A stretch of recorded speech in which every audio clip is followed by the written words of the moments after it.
les bouteilles de champagne.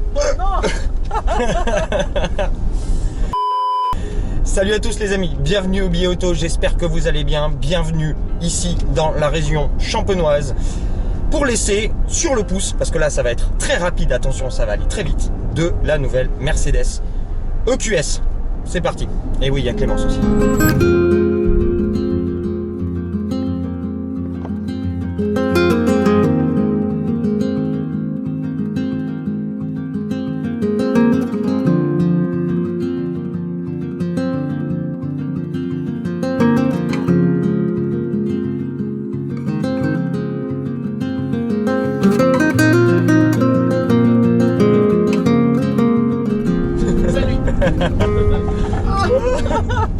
Alors, cette nouvelle Mercedes EQS, fleuron de la gamme EQ, comme on dit en américain, la déclinaison full électrique de la gamme Mercedes, ici donc EQS, et à ne pas confondre avec la classe S. On va en reparler tout à l'heure avec Clémence. Ouais, c'est pas tout à fait pareil.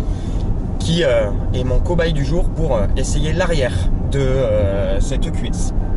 Maintenant, on va crever l'abcès de suite en termes d'esthétique. Cette EQS, au début, j'aimais pas du tout en photo. Je l'ai vu sur salon, ça m'inspirait pas grand chose. Et effectivement, beaucoup de gens la trouvent un peu lourde, un peu pataude, un peu ventrue. Voilà. Je sais pas si ça existe, mais voilà, on va dire ça. Moi, il y a des moments j'aime beaucoup et il y a des moments j'aime pas. En fait, c'est très bizarre, donc je vous laisserai seul juge. Je veux savoir ce que vous pensez de l'esthétique de cette Mercedes EQS. En tout cas, c'est une voiture qui est assez énorme. Ça fait 5,22 m de long.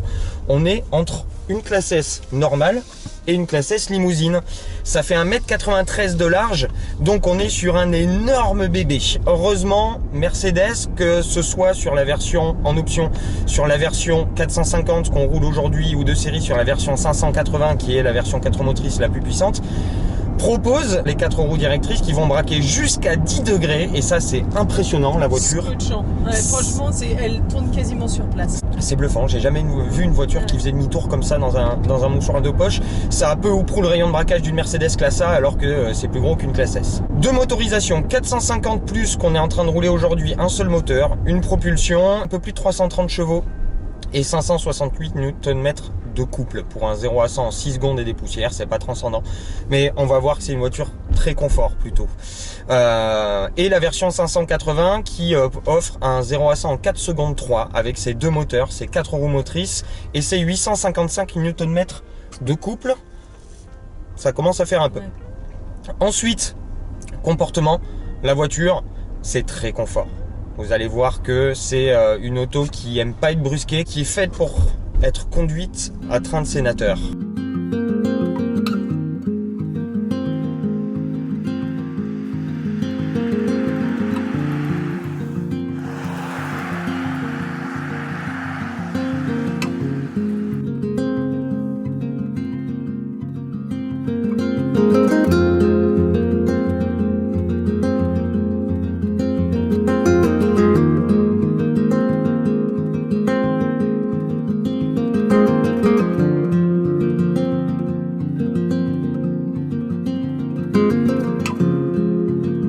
Ça prend du roulis, ça s'écrase pas forcément sur les suspensions, mais on sent que la force centrifuge et qu'il y a beaucoup de choses qui se passent quand on tourne avec cette voiture. Donc à réserver pour des conduites coulées. Ça me dérange pas du tout, au contraire je trouve que ça lui va très très bien. Il y a un énorme confort de suspension, on est chez Mercedes, c'est extrêmement bien insonorisé.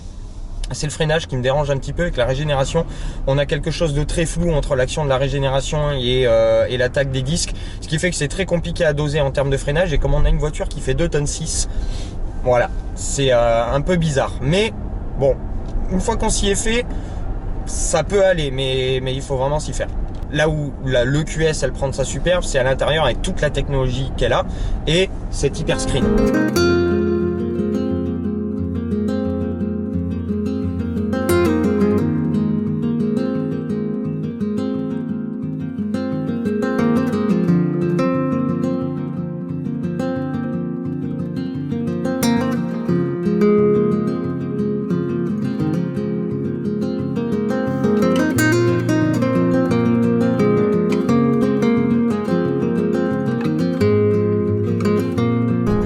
incroyable, magnifique. Et puis surtout avec beaucoup de fonctions. Ouais, Pour le passager, il est un peu chouchouté là. ouais. En fait, c'est une voiture qu'il faut prendre en tant que passager. À l'arrière ou à l'avant, tu peux regarder un film.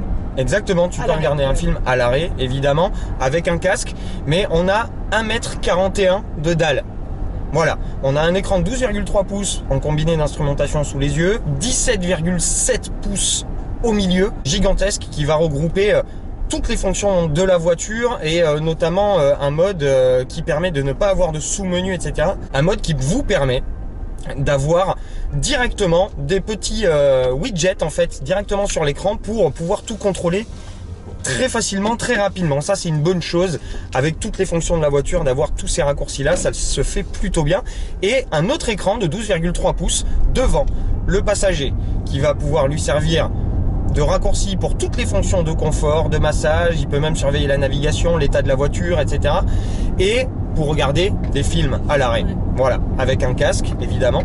Et il ne s'allume que s'il y a un passager. Exactement. Là, il est éteint par exemple. Là, il est éteint parce que tu es assise derrière. Ouais, exactement. Dans les faits, c'est très beau. Ça fait vraiment une très très belle console centrale. Ça fait vraiment voiture du futur. Ouais, Ça va c'est bien un avec peu l'extérieur en ouais, fait. Ça va bien avec l'extérieur. Et en plus de ça, c'est très très bien fini. Les matières sont Ouais. belles, etc. Enfin, vraiment, c'est un petit écrin de technologie. En fait, ça lui apporte cette touche futuriste qui fait de cette voiture, si on l'avait mis il y a 15 ans dans un film de science-fiction, ça serait passé Ah oui, en fait. exactement. Voilà. On Ouais. dirait vraiment une voiture qu'on aurait pu voir dans un Judge Dredd ou dans un iRobot ou dans Ouais. des trucs comme ça.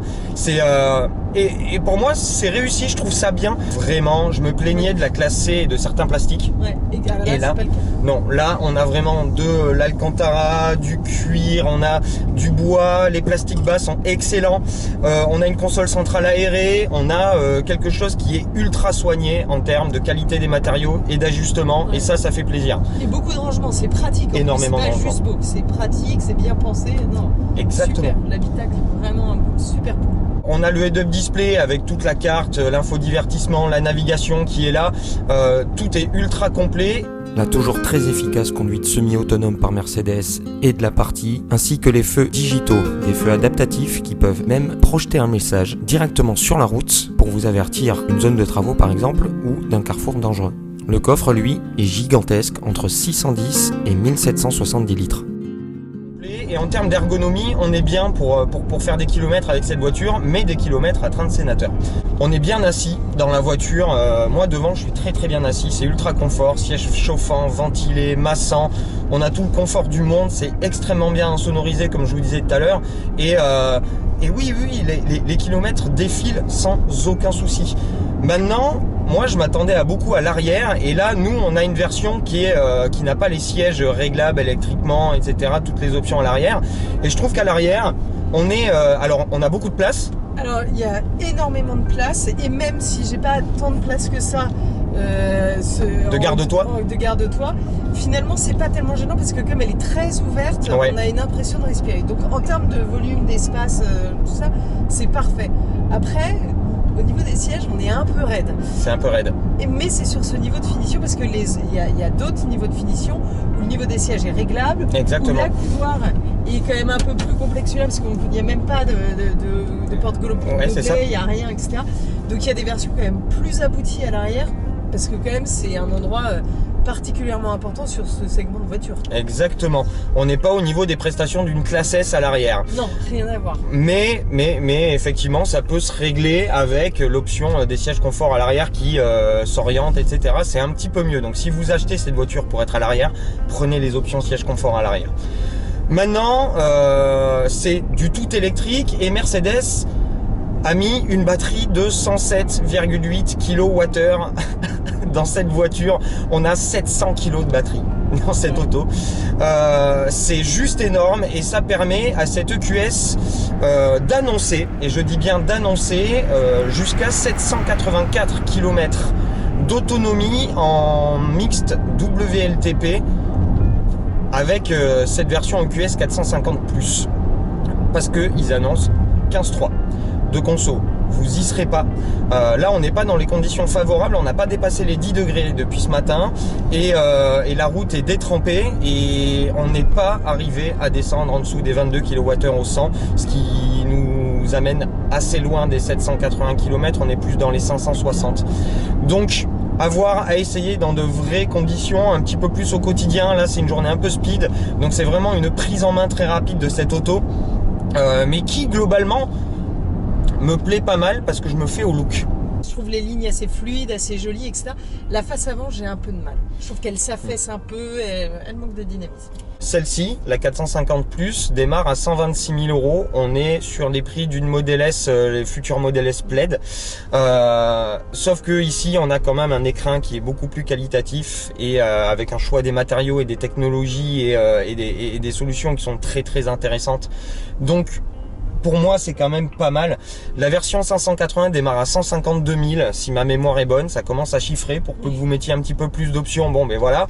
Mais il y a une belle proposition de Mercedes, sachant que le QE arrive bientôt aussi, avec un prix moindre, mais toujours des mêmes technologies, des mêmes prestations, on va dire. C'est la même famille. Voilà, dans un gabarit un petit peu plus petit. Et la version AMG de cette EQS arrive bientôt. La version AMG, c'est plus de 900 Nm de couple, c'est plus de 600 chevaux et c'est moins de 4 secondes de 0 à 100. Moi, ce que je retiens le plus, c'est l'intégration de cet hyperscreen, de cette énorme dalle en fait en plein milieu de la voiture. Ça pourrait faire lourd, mais je le trouve extrêmement bien intégré avec les aérateurs qui sont incrustés dedans.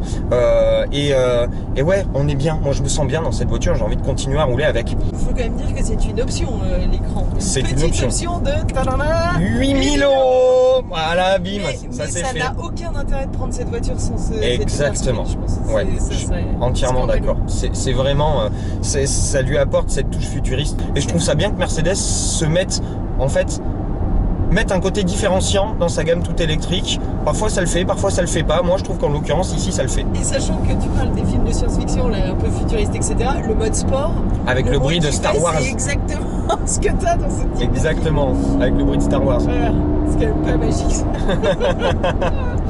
On est Et dans ouais. le 5e élément. Exactement, et j'ai oublié de vous dire que la régénération ne va pas jusqu'à l'arrêt. La régénération va vous laisser à 5 km/h, mais c'est pas une vraie one pédale pour aller jusqu'à l'arrêt. Voilà, important pour ceux qui veulent faire de l'éco-conduite. Voilà les amis, on va s'arrêter là. J'espère que vous avez aimé ce petit essai sur le pouce de l'EQS. Promis, on vous fera un essai beaucoup plus complet avec Hugo, peut-être avec JB, on verra. Merci à Clémence. Merci. Je vous mets son petit Instagram juste ici. Les enjoliveuses, les amis, mais vous la connaissez sûrement déjà, la vedette. Et on te retrouve bientôt sur Instagram et on te retrouvera avant à la télévision. Peut-être. Avec les amis Étienne et Dominique dans Turbo. Ouais. Donc voilà, merci Clémence d'avoir passé ces 2 jours avec moi, ça fait plaisir. Trop sympa, ça faisait trop longtemps. Ça faisait longtemps. Et voilà, et puis si vous avez aimé tout ça les amis, le petit pouce, n'hésitez pas à vous abonner si c'est pas déjà fait. Et puis moi je vous retrouve très très vite pour de nouvelles aventures.